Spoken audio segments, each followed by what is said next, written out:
매년 초 대전시 동구청을 찾아 저소득층 아이들을 위한 교복 지원금을 기부하고 있는 류시승 씨.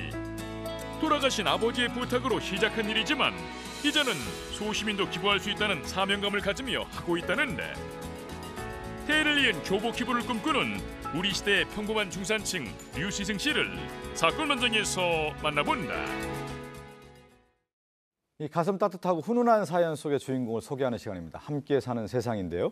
오늘의 주인공은 8년째 교복 지원금을 전달하고 있는 류시승 씨의 사연입니다. 네네. 대구에 사시는 40대 류시승 씨. 대전이요? 대전.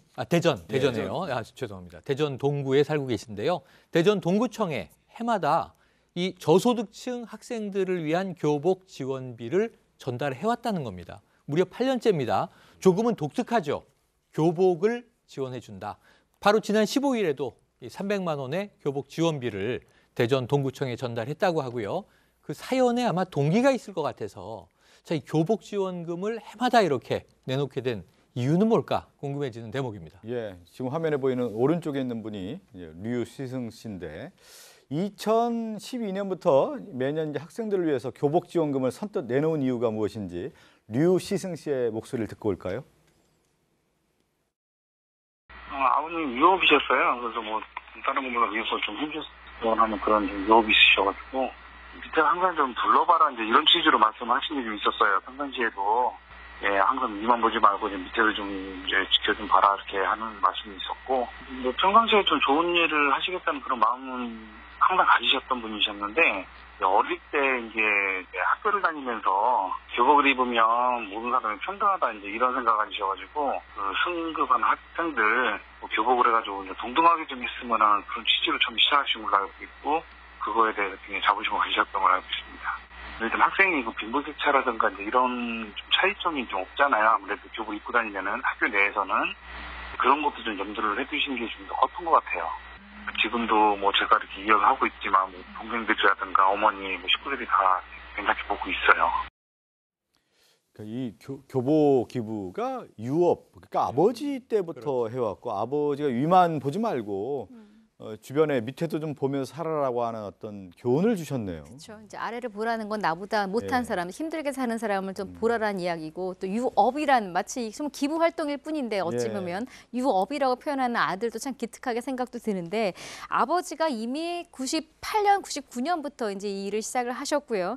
2011년까지 이제 류봉기 씨입니다. 아버지가 했던 것을 돌아가시고 나서 이제 아들이 물려받아서 하게 되는 건데, 부친의 유업이라고 표현을 하면서 이제 일단은 교복을 입으면 다 평등해진다는 표현을 썼잖아요. 빈부격차가 없고 이제 그런 거를 위해서 아버지가 하셨고, 자신도 이제 그걸 이어서 한 거고요.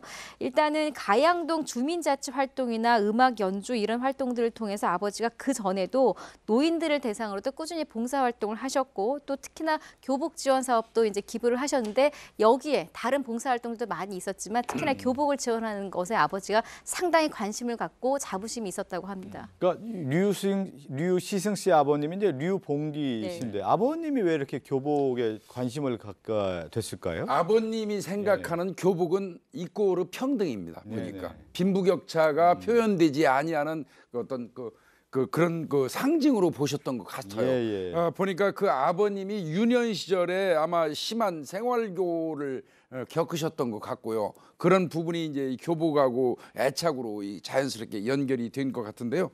그러다 보니까 이제 이 아버지는 이 잘 사는 아이, 없는 아이 구분 없이 교복 입으면 다 똑같이 보이는 그 아름다운 모습이라고 판단을 했고요. 그래서 어려운 아이들한테 교복을 입히면 뭐 있는 아이들하고 별 구분이 없지 않냐, 이런 철학인 것 같습니다. 또 아버님도 아마 그런 뭐 교복 입은 모습을 보면서 또 어렸을 때 그 힘들었던 상황들을 생각하면서 저렇게 이제 공부를 하면 얼마나 좋았겠냐라고 했던 생각도 분명히 있지 않았겠습니까? 그러니까 지금 네. 사실 이 아버지가 생각하시고 조금 전에 말씀하셨던 것처럼 사복을 입으면 확 티가 나지만 그렇죠. 교복을 입으면 다 동일한 가격에 동일한 옷을 입으니까 학생들 사이에 서로 이제 뭔가 내가 못 산다거나 이런 생각을 잘 안 갖게 되니까 그런 부분에 대해서 뜻이 확고하셨던 것 같고요.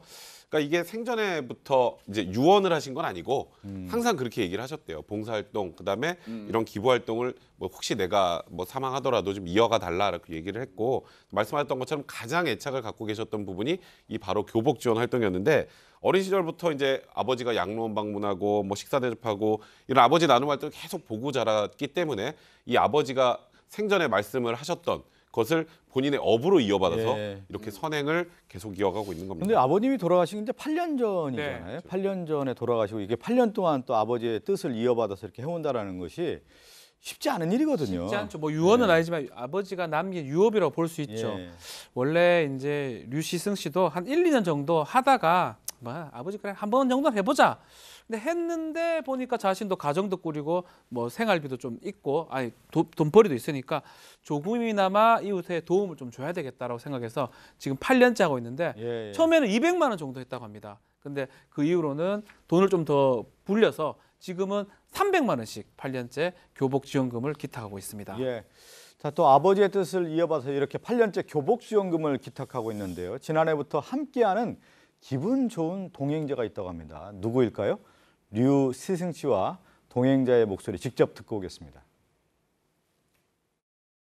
제가 아버님 할 때는 옆에서만 지켜보는 그런 거였는데 뭐 말로 하는 것보다는 그래도 행동을 한번 해보는 게 좀 잤네해서 작년부터 하기 시작했는데 또 아이도 이제 커서 그렇게 할 수 있다는 거에 대해서 이제 가르치는 거니까 아이가 올해 남았나 올해도 먼저 이제 하자고 이렇게 얘기를 할 정도로 적극적이더라고요.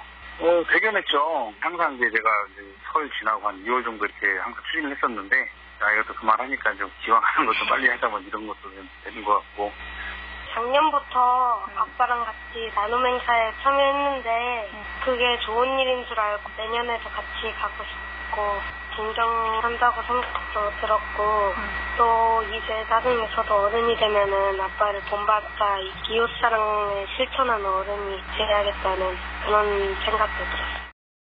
이 동행자가 아들이었군요. 네, 13살의 13살. 류현호. 네, 현호 군입니다. 예.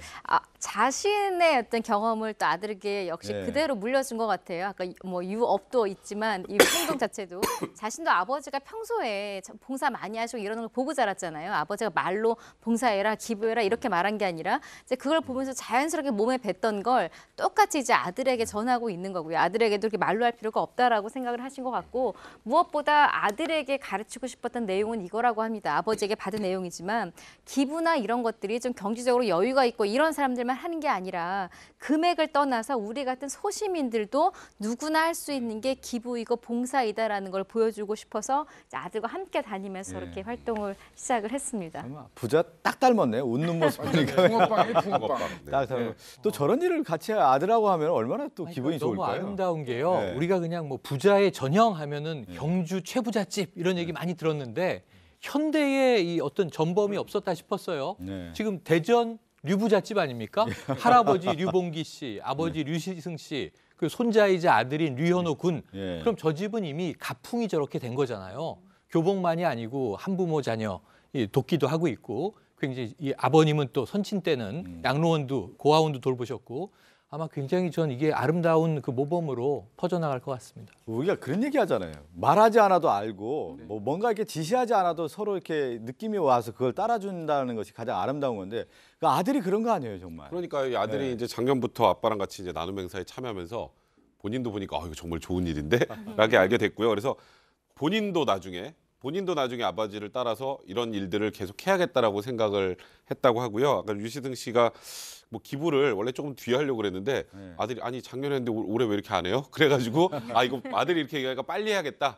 그래서 같이 뭐 이렇게 같이 이렇게 뭐 아들과 함께 이렇게 나누는 뭐 모습을 보여주는 게 좋겠다라고 생각해서 조금 또 시기도 땡겼다라고 하네요. 자식들은 이제 부모님의 어떤 뒷모습 보고 크고 또 그 부모의 얼굴이 사실은 자식들의 미래의 어떤 얼굴이라는 표현을 하는데 이 아버지가 이런 행동을 하니까 이런 모습을 보니까 아들도 자연스럽게 따라가는 거죠. 그렇죠. 아버지를 또 가장 가장은 아니지만 존경한다라고 얘기를 가장을 빼요. 아니 나오지 않습니다. 그는 뭐 존경한다고 얘기를 하고 있고요. 또 아버지가 기부를 하는 모습 보고 자신도 이웃 사랑을 실천해야 되겠다라고 얘기를 하고 있습니다. 아마 똑같은 3대가 똑같은 어떤 이웃을 위해서 기부를 하지 않을까 이렇게 보입니다.